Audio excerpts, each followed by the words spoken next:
Bismillahirrahmanirrahim. Assalamualaikum warahmatullahi wabarakatuh. Alhamdulillahirrabbilalamin. Wassalatu wassalamu ala asrofil anbiya wa mursalin.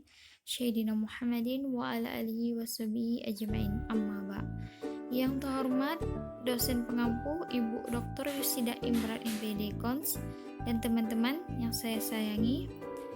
Kami dari kelompok 6 yang beranggota Budiana Fitriana dan Ena Sawalina, saya sendiri, akan membahas tentang perkembangan sistem evaluasi PAI, tes standar dan tes non-standar. Latar belakang. Makalah ini dilatar belakangi untuk menyelesaikan tugas yang diberikan oleh dosen pengampu. Selain daripada itu, makalah ini bertujuan untuk menyampaikan hal-hal yang dapat menjelaskan tentang tes standar dan tes non-standar. Hal ini diharapkan agar dapat membantu calon pengajar untuk mengetahui apa saja yang membedakan tes standar dan tes non-standar. Rumusan masalah. Adapun rumusan masalah dari makalah ini dapat dilihat sebagai berikut. 1. Apa yang dimaksud dengan tes standar dan tes non-standar? 2. Apa saja yang menjadi kegunaan tes standar dan non-standar? 3. Apa saja yang menjadi kelengkapan tes standar?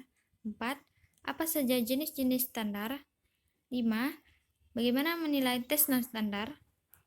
Tujuan dari pembuatan makalah ini adalah memberikan pengertian sedikit tentang tes standar dan tes non-standar yang mana akan membantu dalam melaksanakan evaluasi pendidikan dan lingkup pengajaran. Selain memberikan pengertian dari tes tersebut, juga memberikan perbedaan jangka waktu dalam pembuatan bahkan jenis-jenis tes apa saja dalam tes tersebut. Pengertian tes. Secara harfiah, kata tes berasal dari bahasa Prancis kuno, testum, dengan arti piring untuk menyisihkan logam-logam mulia. Maksudnya, dengan menggunakan alat berupa piring itu akan memperoleh jenis-jenis logam mulia yang nilainya sangat tinggi. Dalam bahasa Inggris ditulis dengan tes, yang dalam bahasa Indonesia diartikan dengan makna tes ujian atau percobaan. Dalam bahasa Arab, imtihan. Tes standar. Pengertian tes standar secara sempit adalah tes yang disusun oleh suatu tim ahli atau disusun oleh lembaga yang khusus menyelenggarakan secara profesional. Tes tersebut diketahui memenuhi syarat sebagai tes yang baik.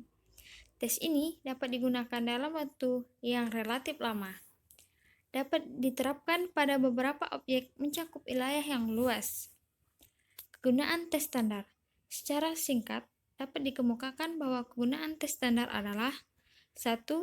Jika ingin membuat perbandingan. 2. Jika banyak orang yang akan masuk ke suatu sekolah tetapi tidak tersisa data tentang calon ini. Secara garis besar, kegunaan tes standar adalah 1. Membandingkan prestasi belajar dengan pembawaan individual atau kelompok. 2. Membandingkan tingkat prestasi siswa berbagai sekolah atau kelas. 3. Membandingkan prestasi siswa sebagai sekolah atau sekelas. 4. Mempelajari perkembangan siswa dalam suatu periode atau waktu tertentu. Kelengkapan tes standar. Sebuah tes yang sudah distandarisasikan dan sudah dapat disebut sebagai tes standar biasanya dilengkapi dengan sebuah manual. Manual ini memuat keterangan-keterangan atau petunjuk-petunjuk yang perlu, terutama yang menjelaskan tentang pelaksanaan, max score, dan mengadakan interpretasi. Jenis-jenis tes standar. Tes standar diklasifikasikan menjadi 7 jenis utama. Beberapa contoh dari setiap jenis yang sering digunakan dalam penelitian. 1. Tes kecerdasan. 2. Tes bakat. 3. Tes prestasi. 4. Tes diagnostik. 5. Mengukur kreativitas. 6. Self-support dalam mengukur kepribadian. 7. Teknik proyektif. Tes non-standar. Pengertian tes non-standar adalah kebalikan tes standar, yaitu tes yang disusun oleh seorang pendidik yang belum memiliki keahlian profesional dalam menyusun tes, atau mereka yang memiliki keahlian tetapi tidak sempat menyusun tes secara baik, menguji coba, melakukan analisis sehingga validitas dan reliabilitas belum dapat dipertanggungjawabkan. Kegunaan tes non-standar untuk menentukan seberapa baik siswa telah menguasai bahan pembelajaran yang diberikan dalam waktu tertentu. 2. Untuk menentukan apakah suatu tujuan telah tercapai. 3. Untuk memperoleh suatu nilai. Menilai tes non-standar.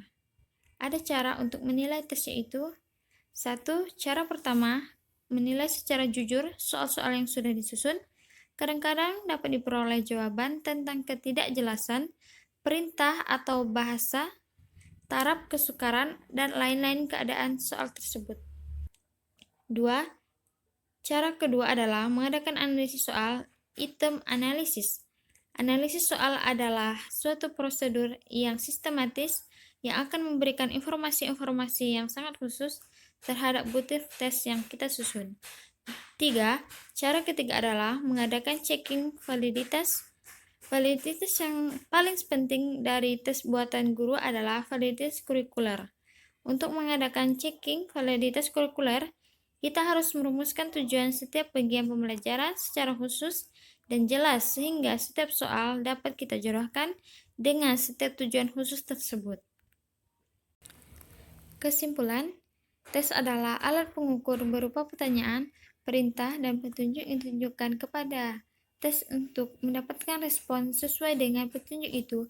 Tes standar adalah tes yang disusun oleh suatu tim ahli atau disusun oleh lembaga khusus yang menyelenggarakan secara profesional. Sedangkan tes non-standar adalah tes yang disusun oleh seorang pendidik yang belum memiliki keahlian profesional dalam menyusun tes, atau mereka yang memiliki keahlian tetapi tidak sempat menyusun tes secara baik, menguji coba, melakukan analisis sehingga validitas dan reliabilitas belum dapat dipertanggungjawabkan. Sekian presentasi dari kami. Kalau ada kata-kata yang kurang berkenan, mohon dimaafkan. Wabillahi taufiq wal hidayah. Assalamualaikum warahmatullahi wabarakatuh.